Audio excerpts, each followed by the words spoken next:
We're talking to grassroots, but we've also got local officials here, as well as State Representative Mike Jones from the great Commonwealth of Pennsylvania. Welcome to Human Events Daily. Hey, thanks for having me, Jack. It's great to be here. So tell me, what's the importance of this conference, and what's the theme today going into 2025? Well, the theme is we gotta put as much pressure as we possibly can on the Democrats, who unfortunately control the House by one seat, and of course, Governor Josh Shapiro. Oh no, 5'3" Josh Shapiro. Right. Oh and, no, everyone, all my audience knows you can't say that name around me. Oh no. But I will say this, people, and I know you know this, but people need to take him. He's a very serious threat politically. Yes. Yes. Which the only, but you know.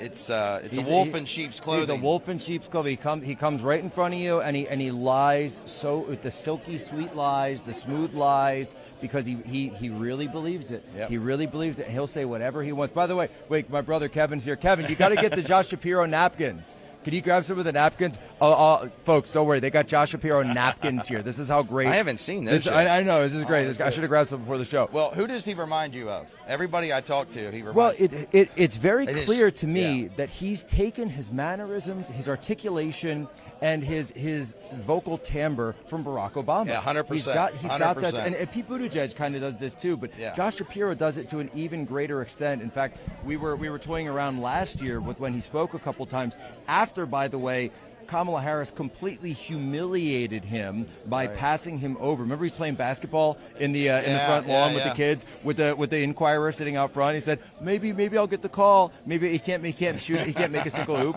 But he's playing basketball with the kid. Never gets the call. Tim Walz gets the call, and we all know how the rest of the story is. And so he got passed over for that. 5'3". Of course, he can't play basketball.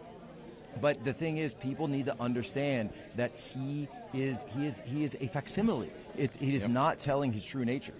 No, it's very Obama-esque, as you said, his mannerisms, his way of speaking. Almost everybody that observes him says it. But the thing to remember about Obama, here we go. The Josh Shapiro here. You can have one. Thank you. Stop Shapiro. Stop the Shapiro tax. All the napkins here at the conference. Stop Shapiro. Stop Shapiro. We love this. Oh, it's so good. The thing you got to remember about Shapiro, and you need napkins when Shapiro's around, because you always got to clean up something. Well, he wants to be president. That's what his motivation is. So, but much like Obama, I call Obama the great deceiver. Indeed. And the masters, you could say, well, and I'm not comparing them literally, to be clear, but if you look at the devil in the Bible, the style, a lot of what the devil says in the Bible is technically true. But he quotes scripture. He quotes scripture. Yes. But he's a master deceiver, and they're the masters of the half-truth, the white lie, the exaggeration. Yes. And it sounds really good, but as you said, it's a wolf in sheep's clothing. And I'm not, to be clear, I'm not saying he's literally the devil, but there's a parallel there, and that's how Obama was. I'll tell you. So he was my county commissioner in Montgomery County. I'm born and raised in Norristown, Pennsylvania, and he was our county commissioner. And he would sit there and tell you that he's done a great job. I say, where did he do this great job? Where was it done? Was it done in his district when he was a state rep, which is now falling apart? Was it done in Norristown, where he sat and was serving for all this time? And you look at Norristown, it's completely flooded by illegal aliens. It's flooded by fentanyl and crack and all the other stuff that's going on. Murder with the hospitals getting torn down. And you think this is good? This is a street I grew up on. A street I lived with my mom and dad. And I can't even take my kids there. It's so much crime. That was Josh Shapiro's area that he represented. And now he's in the governor's mansion after being AG. And I'm sorry, but the crime in Pennsylvania still hasn't been fixed. All these problems haven't been fixed. Don't even get me started on Philadelphia, Philadelphia. And so this is the guy. What record is he supposed to run on? But he'll walk up there and say everything's great. Yeah. He'll walk up there and say well, I mean, you don't have a media to call him out on it other than guys like yourself.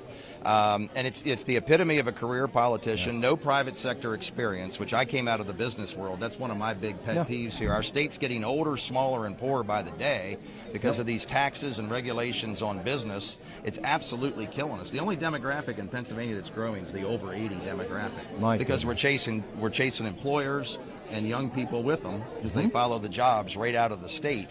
And something that people don't talk about nearly enough, yet they keep beating that same union drum, regulatory drum. Let's tax the rich, tax the businesses. We're going to run out of rich people and businesses to tax the way we're going. Yeah, a lot of people left during COVID, and then the kids. We have the brain drain because people will come to Pennsylvania and go to school, and then they immediately leave and get out as soon as they get that degree. Lost another congressional seat, an electoral vote with it this last census. Right.